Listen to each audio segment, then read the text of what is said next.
দর্শক, আসসালামু আলাইকুম। এই মুহূর্তে আমি অবস্থান করছি নায়াগ্রা ফলসে।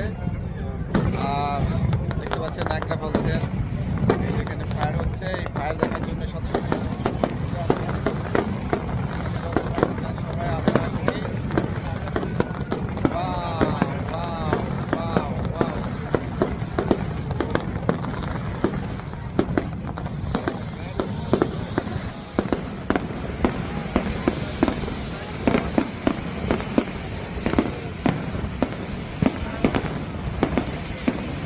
দেখতে পাচ্ছেন কত চমৎকার ফায়ার হচ্ছে। এটা দেখার জন্য সারা বিশ্ব থেকে মানুষ ছুটে ছুটে আসে এই চমৎকার দৃশ্য দেখার জন্য।